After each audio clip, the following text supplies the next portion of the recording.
Summer is winding down and fall is just around the corner. But before you trade your watering can in for a pumpkin spice latte, there are some essential tasks to keep your garden vibrant and healthy. By tackling these 7 end of summer chores, you'll set your garden up for a strong finish to the season and a good start next year.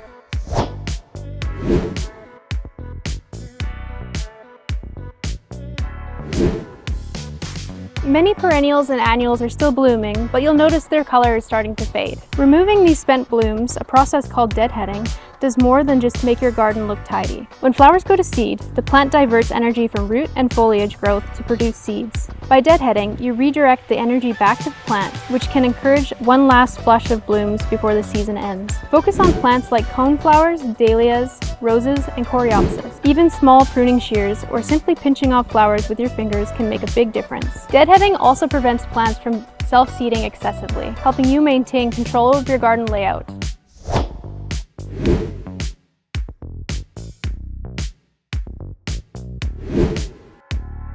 Late summer is harvest season for many vegetables and herbs. Regularly picking ripe produce keeps plants producing longer and reduces the risk of rot or pest infestations. Tomatoes, peppers, cucumbers, zucchini, and herbs like basil, thyme, and oregano are prime candidates. If you have more than you can eat fresh, preserving is key. Freeze herbs in ice cube trays with water or olive oil, dry leafy herbs for later use, or canned tomatoes and sauces for winter meals. Not only does this reduce waste, but it ensures you enjoy the fruits of your garden long after summer has ended.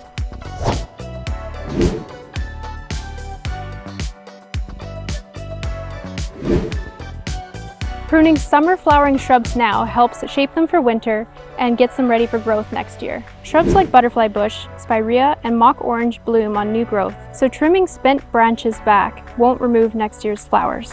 Focus on removing dead and diseased branches, shaping the plant for airflow and preventing overcrowding. Be careful not to over-prune spent blossoms or small limbs. Leaving a bit of healthy growth can help prevent excessive winter dieback, deter pests, and set you up for an easier, more attractive pruning in the spring when everything starts growing again. Remember, avoid heavy pruning of spring flowering shrubs now. They bloom on old wood, and cutting them back would remove next year's flowers. Remember to subscribe and check out our other videos about seasoning gardening tips.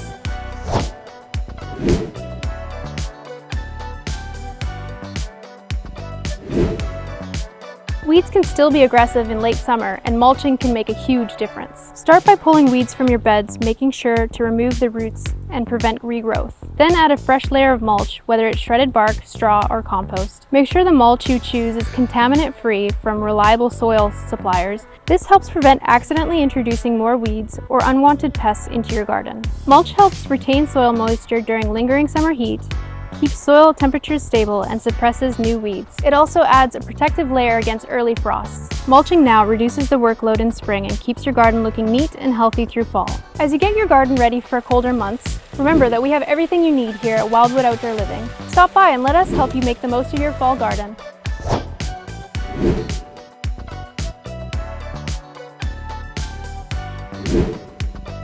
Some perennials benefit from being divided every few years. Plants like hostas, daylilies, irises, and peonies can be overcrowded, which reduces flowering and weakens the plant. Late summer is an ideal time to dig early blooming varieties up, split the root clubs, and replant either in new spots or back in the same location after enriching the soil. Dividing perennials revitalizes the plant, encourages stronger growth, and can even produce additional plants for free. Remember to water the divisions well and mulch around them to protect them from the frost.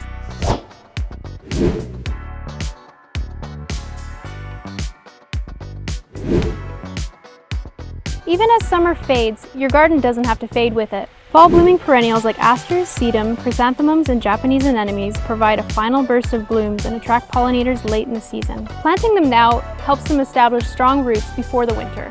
If you have a vegetable garden, now is the time to sow cool season crops like lettuce, spinach, kale, radishes, and turnips. These vegetables thrive in cooler temperatures and can provide fresh harvests late into the fall and even early winter in mild climates. Combining ornamental fall bloomers with edible crops gives your garden a colorful, productive edge as the season changes.